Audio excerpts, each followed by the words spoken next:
The next modifier that I want to showcase here is the Solidify modifier. If we have an object that has no thickness, if I turn on my face orientation here, we can see we have a front side and a back side. I can go to the Modifiers tab, go to Generate, and choose Solidify. Now it's extruded a slight bit of geometry, and we're looking at the front face from all angles. Of course, we can adjust the thickness in the modifier, as well as where it sits in relation to the original face. Above, below, or right in the middle. One option you're going to want to use sometimes is even thickness. If I have my plane here, I'll hit Tab to go into Edit Mode, 2 to go to Edge Select, 3 on the number pad to go to Side View, and then I'll extrude this out at an angle. When even thickness is off, there's quite a bit of discrepancy between the thickness here at the ends versus near that edge. The sharper this angle, the more that's going to be the case. If we turn on even thickness, then these outside edges will extend all the way until they intersect, which is often a good thing, but it can also lead to these really big spikes if you're working with small angles. So sometimes it's better to have it on, and sometimes it's better to have it off. Now this modifier has a ton of different options, and we don't have time to go over all of them here, but fellow CG Cookie author Paul Kajeji has already done that in his Modify course, and so I'll link to that video down below if you're watching this on cgcookie.com. That's the course where he goes over the settings of every single modifier, and the Solidify video is quite good.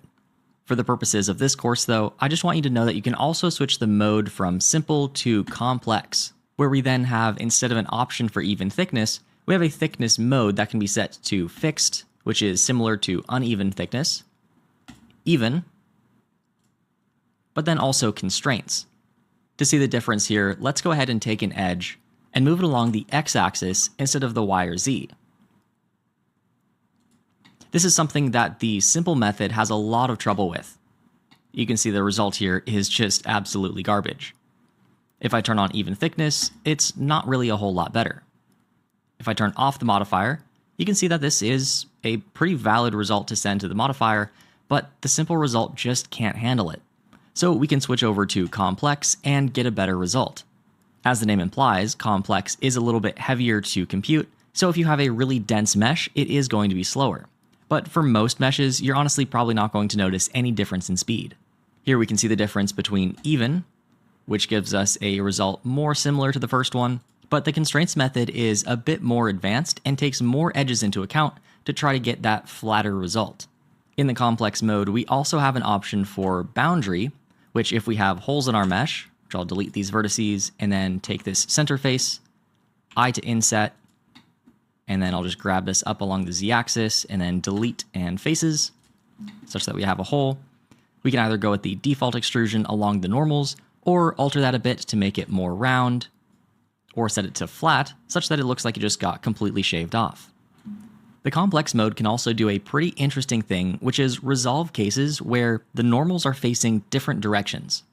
For an example of that, I'll delete everything here and add a cube, then I'll delete this front face, and scale everything along the x-axis. And here, let's say I want to make a shelf. Well, to do that, I can just make one loop cut that goes all the way around the mesh, and I'll turn off the Solidify modifier so we can see this better. And then I'll just hit F to make a face from those selected vertices. Now, those of you familiar with modeling already should be horrified that I just did this, because this is considered very bad practice. Connecting a front side of a face to a back side of a face is going to lead to a lot of problems. For example, I can no longer bevel this, and a lot of operations just won't work correctly. We'll talk more about bad geometry in the lesson about non-manifold geometry, but for now, just look what happens when I turn on the Solidify modifier. We actually get a pretty good result, though we can't see it super well, so I'll go to my shading popover and I'll turn on cavity as well as shadow, so we can actually see that. But surprisingly, we actually get a good result. If we set this to simple, then we're going to get some overlapping faces here, and if we zoom in, we can maybe see it. But sometimes things don't get merged correctly with the simple mode, and I just wouldn't recommend doing this. Even with even thickness turned on, it's, not a good result. But if I set this to complex, things actually get merged surprisingly well, and this model is very easy to edit in edit mode since it's just comprised of a couple of faces. Adding in any other details is going to be extremely fast. But if you're brand new to modeling, I wouldn't necessarily recommend working this way, because when this method fails, it's going to fail pretty hard. But in my opinion, if it works, it works. So the Solidify modifier is very powerful, but even for more basic cases, the Solidify modifier can help us work with simpler geometry in edit mode. For example, here I can really quickly change the topology just by sliding these vertices up towards the corners, just like so, selecting everything and merging by distance.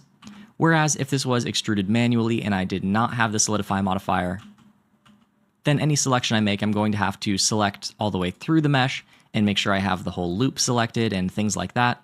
And that's not the end of the world, but it is just a little bit slower. So if you can, work with a completely flat object and then give it some thickness using the Solidify modifier, and often that's going to be a lot easier to work with than extruding everything in edit mode.